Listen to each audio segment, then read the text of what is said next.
Հարգելի հետևորդներ, եթերում ABC լուրերի գլխավոր թողարկումն է, ես Սվետլանա Պետրոսյանն եմ, նախ կարևորը համառոտ։ Նոր հաճնում կռունկը պոկվել և ընկել է, կան զոհեր և վիրավորներ, ինչ է հայտնի։ Անթույլատրելի համեմատություն ԱԺ-ում, Ալեքսանյանի որ արտահայտությունն է զայրացրել ընդդիմությանը։ 17 միլիոնն ընդդեմ 960 դոլարի, ադրբեջանական ապրանքը մտնում է Հայաստան, իսկ հայկականը Ադրբեջան չի հասնում։ Ինչ է փոխվում հայկական շուկայում և ինչ ռիսկեր են տեսնում մասնագետները։ Արմավիրում դեղձի մթերման շուրջ բողոքը չի մարում, ինչ լուծում են պահանջում գյուղացիները։ Թեհրանը կոշտ դիրքորոշում է հայտնել Հորմուզի նեղուցի վերաբերյալ և այն կապել պատժամիջոցների և ռազմական գործողությունների դադարեցման հետ, ինչ է պահանջում Իրանը և ինչու է նեղուցի բացումը շարունակում մնալ հարցականի տակ։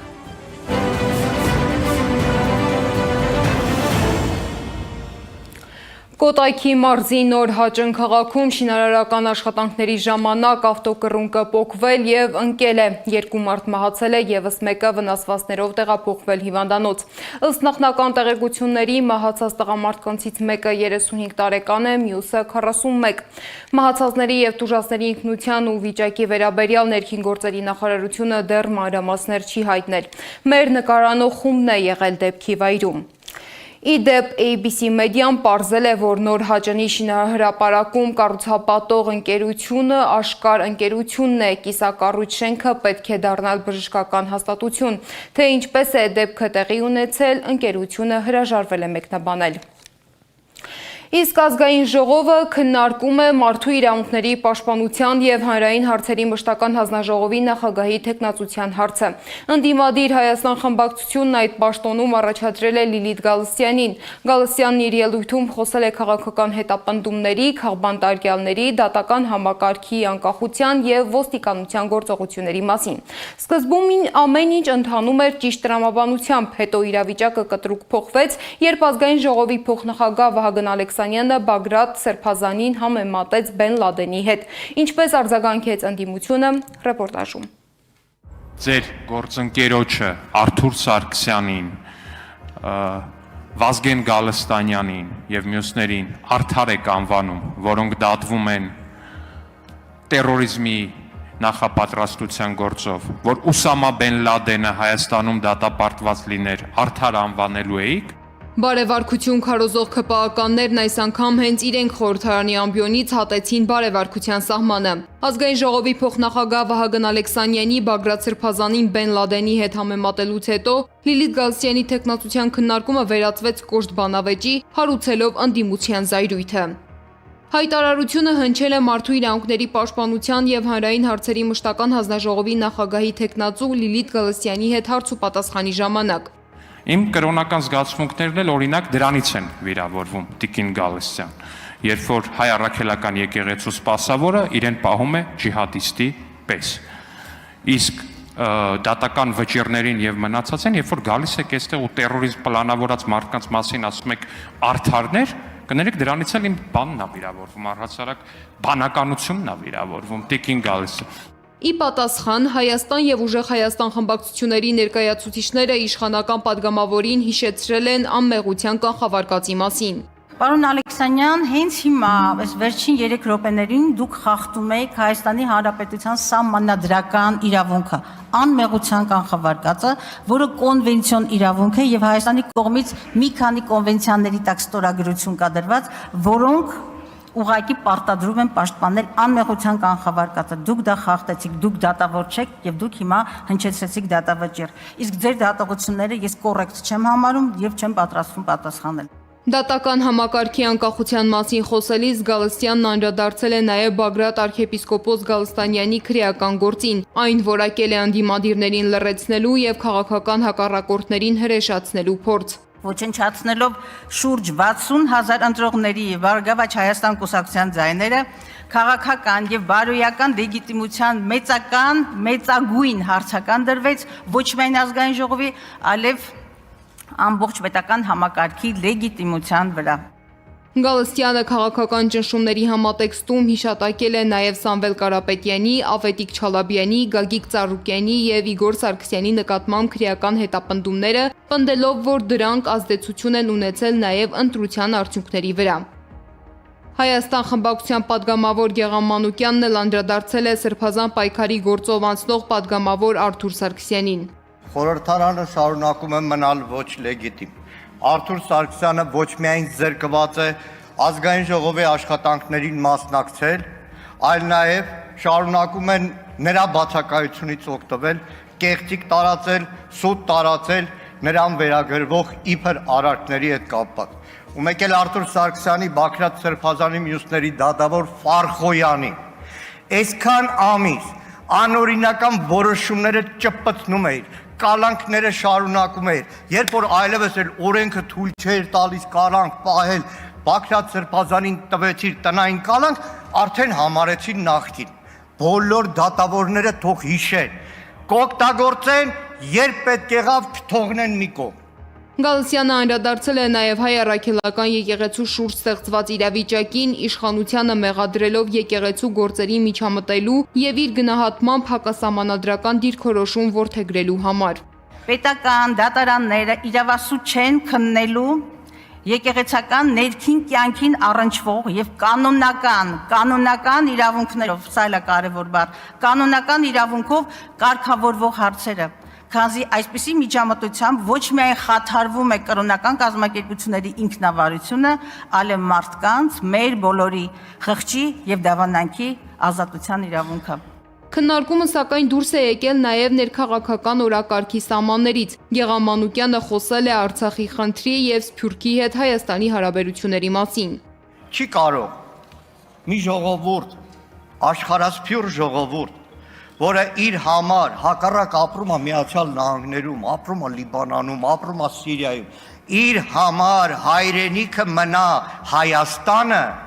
եւ այդ ժողովրդի տարբեր հատվածների շահերը բախվեն Հայաստանի Հանրապետության շահերի հետ։ Գիտեք, երևի Սփյուռքահայերը քիչ եք շփվել, իսկ ես երջանկություն եմ ունեցել 18-19 տարեկանից ապրել այդ մթնոլորտում, լինել Սփյուռքի շատ գաղթօջախներում, ուղղակի դուք չեք ճանաչում։ Այդ մարդիկ ծնվում են, ծնվելուց հետո օրորոցայինով հայրենիքի հետ են կապվում։ Այս համատեքստում ԿՊԱ-ական падգամավոր Մարիա Կարապետյանը Լիլիթ Գալստյանից հետաքրքրվեց։ ԵՀԿ խորհրդարանական վեհաժողովում նա շարունակելու է բարձրաձայնել արևմտյան Ադրբեջանի թեման։ Հայաստանի որևէ քաղաքացու թվում է, թե այս անվտանգային սպառնալիքների նկատմամբ չլսելու, չտեսնելու, չգնահատելու քաղաքականություն վարելով, կամ ինչ-որ խաղաղության նախաստորագրումով, թղթի ստորագրումով կարելի է ունենալ ապահովել խաղաղություն, սա քաղաքական մոլորություն է։ Եվ ուրեմն իմ խոսուրդը այնտեղ ոչ թե կոնֆլիկտածինն է, ոչ թե մտածածին, այլ Հայաստանի, հայ ժողովրդի շահերի պաշտպանության դիրքերից, իսկ այդ շահերի առանցքում Հայաստանի անվտանգությունն է։ Ադրբեջանում պահվող հայ գերիների հարցին Գալստյանը անդրադարձել է նաև լրագրողների հետ զրույցում, հայտարարելով, որ Հայաստանը բավարար ջանք չի գործադրում նրանց վերադարձի ուղղությամբ։ Հանձնաժողովը ունի վերահսկողական գործիքակազմ եւ նաեւ պետական գերատեսչությունների հետ աշխատելով լրացուցիչ, այսպես ասած, խողովակներ եւ ես կարծում եմ այնուամենայնիվ սպառված չեն գերիների օրակարգով մեր պետության կողմից իրականացված աշխատանքները։ Անդիմադիր թեկնածուն նշել է նաև, որ ընտրվելու դեպքում հանձնաժողովում իր առաջնահերթություններից մեկը լինելու է արցախահայության իրավունքների պաշտպանությունը։ Մինչդեռ ԿՊ-ի դիրքորոշումը Գալստյանի թեկնածության վերաբերյալ դեռևս հստակ չէ։ ԿՊԱ-ական падգամավոր Լիլիթ Մինասյանը հայտարարել է, որ խմբակցությունը դեռ որոշում չի կայացրել։ Նրա խոսքով բոլոր թեկնածուները պետք է քննարկվեն, որից հետո միայն ԿՊ-ն որոշում կկայացնի։ Մինչ խորհրդարանում ընդդիմադիրները շարունակում են ահազանգել այսպես կոչված Արևմտյան Ադրբեջանի ծրագրի եւ տարածաշրջանային գործընթացների հնարավոր հետևանքների մասին, Դոլչե Վելեն գրում է, որ Հայաստանի կառավարությունը Ամերիկայի Միացյալ Նահանգների հետ թրիփ հաղորդակցության նախագծի շրջանակային համաձայնագիրն ուղարկել է սահմանադրական դատարան, իսկ Վաշինգտոնը գործարկել է թրիփ պլյուս ներդրումային հիմնադրամը ավելի քան $200 միլիոն բազային կապիտալով։ Հիմնադրամը ղեկավարելու է ռուսական ծագմամբ ամերիկաբնակ գործարար Կոնստանտին Սոկոլովը։ Նրա կենսագրությանն ու գործունեությանը մենք անդրադարձել էինք շաբաթներ առաջ։ Թե ով է նա, ինչպես է հայտնվել այս խոշոր նախագծի կենտրոնում եւ ինչ ակտիվներ ունի, ռեպորտաժում։ Հրեական արմատներով ռուսական ծագմամբ Միացյալ Նահանգներում գործունեություն ծավալող ներդրող Կոնստանտին Սոկոլովը կարող է դառնալ Սյունիքի թրիփ նախագծի առանցքային դեմքերից մեկը։ Վաշինգտոնը նրան վստահել է $200 միլիոն թրիփ պլյուս հիմնադրամի կառավարումը, որը ֆինանսավորելու է տարածաշրջանի ռազմավարական ենթակառուցվածքային ծրագրերը։ Թրիփի հետ կապված բոլոր հարցերը եւ նշանակումները, նաեւ նման տիպի նշանակումը ընդհանրապես ենթադրությունների ոլորտից է, որտեղ դա ոչ թափանցիկ թակ գործընթաց է եւ միաժամանակ ունի աշխարհակաղակական նշանակություն, որի շուրջը բավականին մեծ ինտրիգներ գոյություն ունեն եւ տարբեր երկրներ կան, որոնք ունեն միմյանց հակասող շահեր։ Սոկոլովը հայտնի է նաև որպես Դոնալդ Թրամփի քաղաքական նախագծերի խոշոր աջակիցներից մեկը։ Նրա անունը կապվում է Սպիտակ տան նոր պարասրահի կառուցման ֆինանսավորման հետ։ Միաժամանակ Սոկոլովի նշանակումը քննարկումների տեղիք է տվել հաշվի առնելով նրա քաղաքական կապերը, ինչպես նաև Հայաստանում ունեցած բիզնես շահերը։ Նա Viva Armenia-ի սեփականատերերից մեկն է։ Քաղաքական վերլուծաբան Ստեփան Դանիելյանի կարծիքով թրիփի շուրջ հիմնական հարցը ոչ թե այն է, թե ով է ղեկավարելու հիմնադրամը, այլ այն, թե տարածաշրջանային որ ուժերն են ներգրավված լինելու նախագծում եւ ովքեր են վերահսկելու դրա իրականացումը։ Դանիելյանի կարծիքով Սոկոլովի նշանակումը պատահական չէ, նա ենթադրում է, որ այստեղ իր ազդեցությունն է ունեցել նաեւ հրեական լոբինգը, իսկ նշանակումը պետք է դիտարկել ոչ թե առանձին անձի, այլ Իսրայելի, Միացյալ Նահանգների, Թուրքիայի, Ադրբեջանի եւ Իրանի շահերի բախման համատեքստում։ Իսրայելը նախ ծրագիր ունի Իրանը հյուսիսից շրջապատելու, մյուս կողմից Թուրքիան դժգոհ է, որ երրորդ խաղացող են օգնում Թուրքիա-Ադրբեջան ճանապարհի մեջ, ասենք թուրքական աշխարհի այդ բանի մեջ եւ միամտնում է Միացյալ Նահանգների աջակցությամբ եւ հարցը առաջանում է ճանապարհը աշխատելն է հարցը, ճանապարհը վերահսկելն է հարցը։ Սոկոլովի նշանակումը թրիփ պլյուս հիմնադրամի ղեկավարի պաշտոնում վերլուծաբանների մի մասը կապում է Թրամփի բիզնես մոտեցման հետ, ընդգծելով Սոկոլովի եւ Միացյալ Նահանգների նախագահի միջև եղած կապերը։ Մյուս կողմից նրա ռուսական ծագումն ու Հայաստանում ունեցած տնտեսական ներկայությունը նոր հարցեր են առաջացնում, արդյոք դրանք կարող են որևէ ազդեցություն ունենալ տարածաշրջանային գործընթացների վրա։ Թրամփը լինելով բիզնեսմեն եւ շատ լավ հասկանալով այս ամենը, ինքը միանգամից մի քանի հարց է փորձում լուծել։ Մոսկվայի ներգրավմամբ առաջինը ստանալ Մոսկվայի բարեհաճությունը, երկրորդը Մոսկվայի ներկայացվածությամբ ապահովել Իրանի հանգստությունը, այս խնդրում, որ սա չի լինելու հակաիրանական, եւ երրորդը Մոսկվայի եւ Իրանի համաձայնությամբ ապահովել Չինաստանի լուր համաձայնությունը, որ ամեն դեպքում իր շահերը եւս հաշվի կառնվել ապագա տրանսպորտային միջանցքում։ Թրիփ նախագծի առանցքային բաղադրիչներից մեկը տրանսպորտային ենթակառուցվածքների զարգացումն է։ Միացյալ Նահանգների միջազգային զարգացման ֆինանսական կորպորացիան DFC-ն հայտարարել է Trip Development Company ընկերության ստեղծման մասին։ Նախատեսվում է, որ ընկերությունը կզբաղվի երկաթուղային եւ այլ ենթակառուցվածքների կառուցմամբ։ Ադրբեջանը Նախիջևանին, Հայաստանին եւ Թուրքիային կապող առաջարկվող երթուղու շրջանակում։ Սակայն հենց այստեղ է առաջանում գլխավոր հարցը՝ ով եւ ինչ մեխանիզմներով է վերահսկելու այդ երթուղու անվտանգությունն ու շահագործումը։ Մասնավոր ընկերության ներգրավումը արդեն դարձել է քննարկումների պատճառ անվտանգության, ինքնիշխանության եւ տարածաշրջանային շահերի համատեքստում։ Դեռ շաբաթներ առաջ Հայաստանի փոխարտգործնախարարը նշեց, որ թրիփի հետ կապված գործելու է ԵԱՏՄ կանոնակարգը եւ ԵԱՏՄ կանոններով է նաեւ թրիփը աշխատելու։ Սա ուղիղ նշանակում էր, որ թրիփը բացարձակապես չի լինելու ամերիկյան պրոյեկտ եւ այստեղ առանց Մոսկվայի մասնակցության հնարավոր չի լինելու խոսել գործարկման մասին։ Սյունիքի մոտ 43 կիլոմետրանոց հատվածը դարձել է տարածաշրջանային նոր նախաձեռնության առանցքը։ Թրամփի միջազգային խաղաղության եւ բարգավաճման ուղու շուրջ պայմանավորվածությունը ձեռք է բերվել Վաշինգտոնում։ Հայաստանի վարչապետ Նիկոլ Փաշինյանի, Ադրբեջանի նախագահ Իլհամ Ալիևի եւ Միացյալ Նահանգների նախագահ Դոնալդ Թրամփի մասնակցությամբ հանդիպման ընթացքում։ Թրիփի և տարածաշրջանում ճանապարհների բացման մասին խոսելիս մեկ այլ կարևոր հարց էլ կա։ Այդ գործընթացը կբացի նաև Հայաստանի և Ադրբեջանի շուկաները։ Թվերը ցույց են տալիս, որ այս պահին առևտուրը երկու երկրների միջև խիստ անհավասար է։ Ադրբեջանի պետական մաքսային կոմիտեի տվյալներով այս տարվա առաջին 7 ամիսներին Ադրբեջանից Հայաստան է ներմուծվել 17 միլիոն 372 հազար դոլարի ապրանք։ Նույն ժամանակահատվածում Հայաստանից Ադրբեջան արտահանման ծավալը կազմել է ընդամենը $960։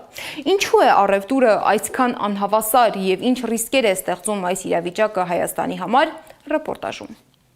Ադրբեջանական ապրանքը միլիոնավոր դոլարների ծավալով մտնում է հայկական շուկա, մինչդեռ հայկական արտադրանքը ադրբեջանական շուկա դեռ գրեթե չի հասնում։ Երկու երկրների միջև առևտրի դռները բաց են, բայց առայժմ հիմնականում մեկ ուղղությամբ։ Ադրբեջանի պետական մաքսային կոմիտեի տվյալներով այս տարվա առաջին 7 ամիսներին Ադրբեջանից Հայաստան արտահանվել է 17 միլիոն 372 հազար դոլարի ապրանք։ Դինամիկան ուշագրավ է։ Միայն հունվարին այդ ցուցանիշը կազմել է 2 միլիոն 403 հազար դոլար, ապրիլին արդեն 9 միլիոն 446 հազար, առաջին կիսամյակի ավարտին 17 միլիոն։ Այսինքն ընդամենը մի քանի ամսում ադրբեջանական ապրանքների ներհոսքը Հայաստան բազմապատկվել է։ Հակառակ ուղղությամբ սակայն պատկերը գրեթե զրոյական է։ Ադրբեջանի մաքսային վիճակագրության մեջ տարվա ընթացքում ընդամենը $960 ներմուծում է գրանցվել Հայաստանից, բայց այստեղ էլ կա կարևոր մանրուք։ Այդ $960 հայկական արտադրանք չի եղել։ Ադրբեջանի մաքսային կոմիտեն պարզաբանել է, խոսքը Նիդերլանդներից Հայաստան ներմուծված վարդերի մասին է,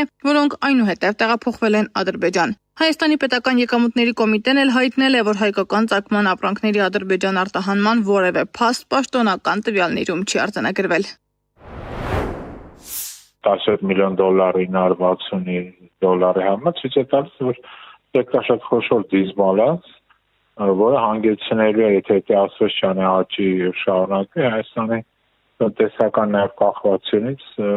Ադրբեջանից։ Առայժմ Ադրբեջանից Հայաստան ներմուծվող հիմնական ապրանքները բենզինն ու դիզելային վառելիքն են։ Հայաստանի էկոնոմիկայի նախարարն ավելի վաղ նշել էր, որ երկու երկրների շուկաները դեռ միմյանց քիչ են ծանոթ, իսկ առևտրի ընդլայնմանը խանգարում են նաև ենթակառուցվածքային եւ լոգիստիկ գործոնները։ Միայն ապրիլի 15-ի դրությամբ Ադրբեջանից Հայաստան արդեն ներմուծվել էր 9337 տոննա վառելիք, $7.2 միլիոն մաքսային արժեքով։ Դրանից 5398 տոննան դիզել էր, մոտ 3939 տոննան բենզին։ Տնտեսագետների ու փորձագետների մի մասը սակայն այս դինամիկայի մեջ ռիսկեր է տեսնում, մասնավորապես մտահոգություն կա, որ ադրբեջանական ապրանքների եւ հատկապես վառելիքի ներմուծման աճը կարող է ժամանակի ընթացքում Հայաստանի տնտեսությունը կախվածության մեջ դնել Ադրբեջանից։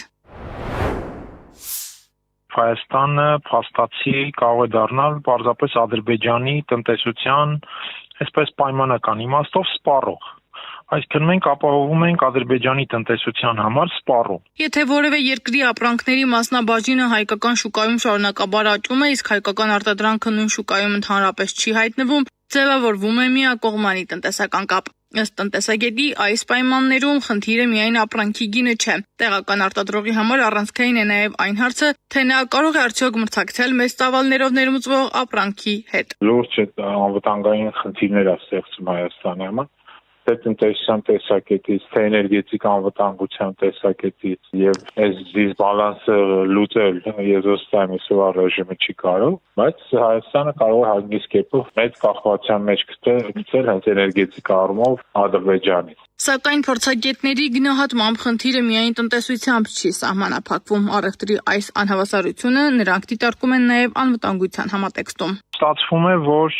Հայաստանը փաստացի ֆինանսավորում է Ադրբեջանի տնտեսությունը։ Այն դեպքում, երբ Հայաստանի տնտեսությունն ինքը,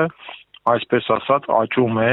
գերազանցապես արտաքին ֆինանսավորման կամ պարտքի շնորհիվ, Եվ սա բնականաբար ինքնին մտահոգիչ տրամաբանություն է ոչ միայն հայ-ադրբեջանական գործընթացի առումով, երբ Հայաստանի հանդեպ Ադրբեջանը նաև որոշակի տնտեսական լծակներ կարող է ձեռք բերել, այլ նաև ընդհանրապես Հայաստանի տնտեսության հեռանկարների առումով։ Մանվելյանն ընդգծում է դոլարները, որոնք Հայաստանից Ադրբեջան են գնում մի օր գործածվելու են Հայաստանի դեմ։ Դե իսկ իշխանության պնդումները, թե առևտուրը հայ-ադրբեջանական հարաբերությունների կարգավորմանն են ուղղված, կեղծ ու մանիպուլյատիվ է որակում։ Երկակի խնդիր է ստեղծում Հայաստանը, մի կողմից էներգետիկ կախվածություն, էներգետիկ անվտանգության թեմայի հետ կապված, մյուս կողմից ընդհանուր տնտեսական անվտանգության խնդրի հետ կապված։ Որտեղ դիսբալանսը այդ թվերի միջև շատ մեծ է, ահռելի մեծ։ Դա նշանակում է այդ առևտրին համակարգում Հայաստանը ոչինչ չի շահում բացի կորցնելուց, որտեղ այդ գումարներն որ գնում է Ադրբեջան-Հայաստան, դրա մի մասը ուղղվում է, ասենք, երկրի ռազմական բյուջեին ընդդեմ Հայաստանի։ Այսպես կոչված խաղաղության պայմաններում սահմանների բացվելը միայն ճանապարհների բացում չէ, դա նաև երկու երկրի շուկաների միմյանց համար բացումն է։ Եվ այստեղ առայժմ մի կարևոր անհավասարություն կա։ Ադրբեջանը հայկական շուկա է մտնում միլիոնավոր դոլարների ապրանքով, մինչդեռ հայկական արտադրողը ադրբեջանական շուկա մուտք գործելու իրական հնարավորություն դեռևս չունի։ Սեդա Մակարյան, Գեգամ Ղազարյան, ABC Media։ Շուկաների բացման հնարավորությունից օգտվելու համար նախ պետք է լուծել արդեն գործող շուկաներում հայկական արտադրանքի իրացման խնդիրները։ Արմավիրի մարզում դեղցի մթերման շուրջ դժգոհությունը շարունակվում է։ Գյուղացիները պնդում են, որ պետությունը աջակցում է չրագործներին եւ արտահանողներին, բայց իրենք իրենց բերքի իրացման հարցում որևէ իրական օգնություն չեն ստանում։ Լսենք բնակիչներին։ Չէ, սենց բան չի եղել ոչ միտեղ։ Գյուղացիքով ամեն տեղ էլ դիմել են, բայց ոչ մի լուծում չկա։ Ամենալավ լուծումը է սա հավաքենք տանք զավոդ։ 40 դրամ է մի զավոդը, իսկ որ ասենք տանք ֆուրերին, ասենք ամենալավը 100 դրամ։ Եթե աշխատող բերենք, ինչ անենք, հավաքենք, դա ձեռ չի տալի։ Եթե ամեն բուժումը մենակ ես 80,000-ի բուժում եմ արել տաշտին, իսկ դրա հախը չի անի, որ մնաց պարկով էլ առել եմ այս տաշտը։ Էսա դեղցը որ սկսվավ մի 10 օրից կպրծնի, ինչը պիտի հաստրեն, ոչ ումանե չեն կարող հաստրեն։ Տանողը ասում է 100 դրամ, արակի չէ, 3 բաներն եկան, անուն ինչա,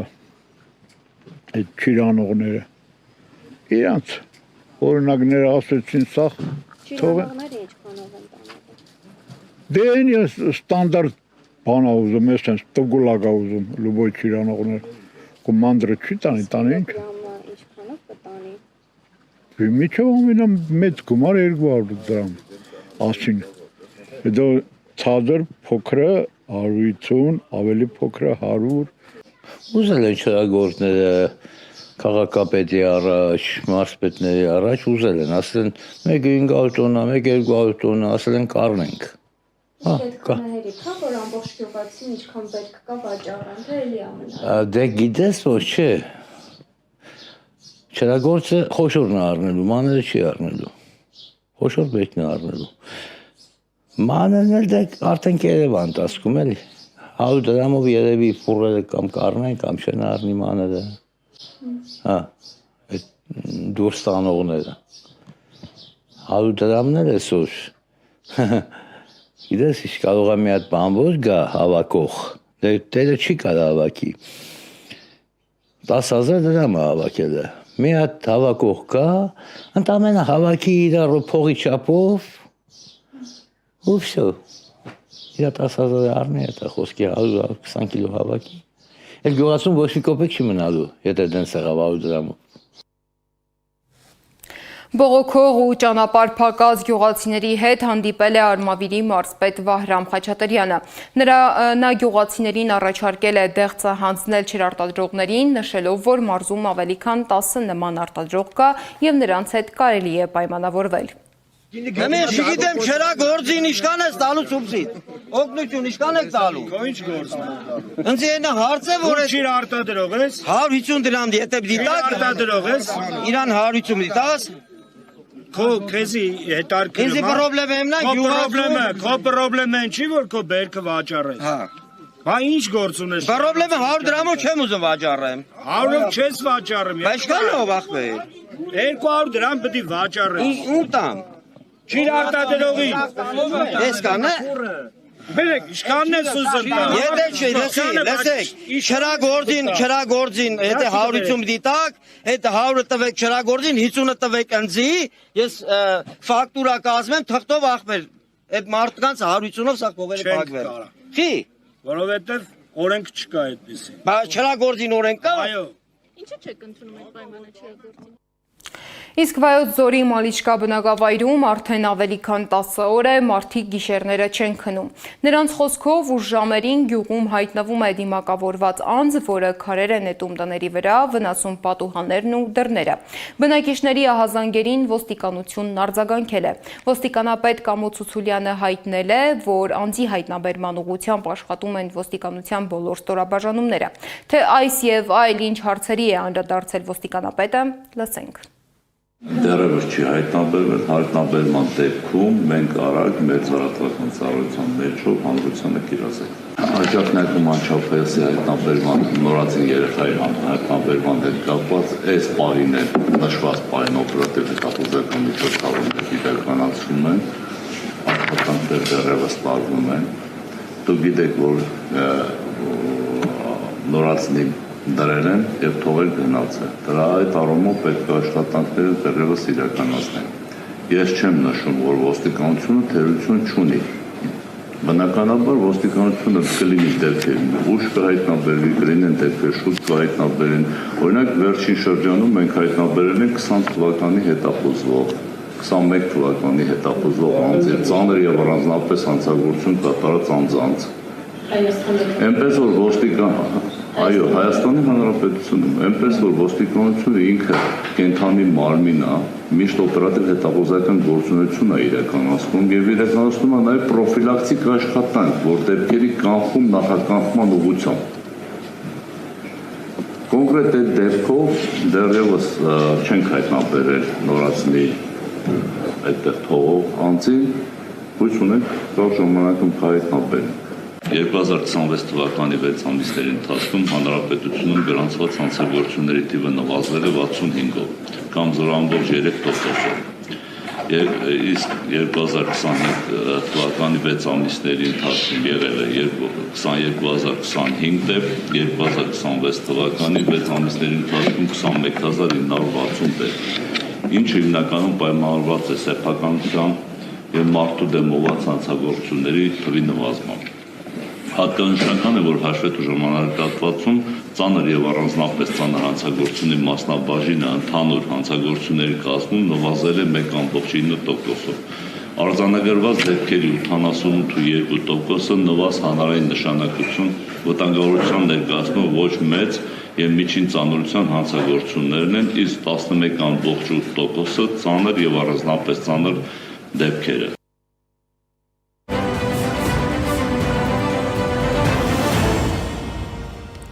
Հորմուզի նեղուցի շուրջ Իրանի և ԱՄՆ-ի հակասությունները պահպանվում են։ Իրանի խորհրդարանի խոսնակ Մոհամմադ Բաղիր Ղալիբաֆը հայտարարել է, որ նեղուցը չի բացվի, քանի դեռ չեն վերացվել ծովային շրջափակումն ու նավթային պատժամիջոցները։ Թեհրանը նաև պահանջում է ապասառեցնել իր ակտիվները և դադարեցնել ռազմական գործողությունները։ Ղալիբաֆի խոսքով ձեռքբերված հրադադարը Իրանի համար հնարավորություն է ամրապնդելու իր տնտեսական և ռազմական կարողությունները։ Մինչ Իրանը պայմաններ է առաջադրում Հորմուզի նեղուցը բացելու համար, ԱՄՆ նախագահ Դոնալդ Թրամփը նոր հայտարարություն է արել։ Նա իր էջում հրապարակել է Հորմուզի նեղուցի քարտեզը ԱՄՆ նոր տարածք մակագրությամբ։ Այժմի համար նախատեսել ենք այսքանը, շարունակեք հետևել մեզ սոցիալական բոլոր ցանցերում կամ այցելեք մեր պաշտոնական կայք www.abc.media.am։ Շնորհակալություն, որ մեզ հետ էիք, մնացեք խաղաղությամբ։ Հաջողություն։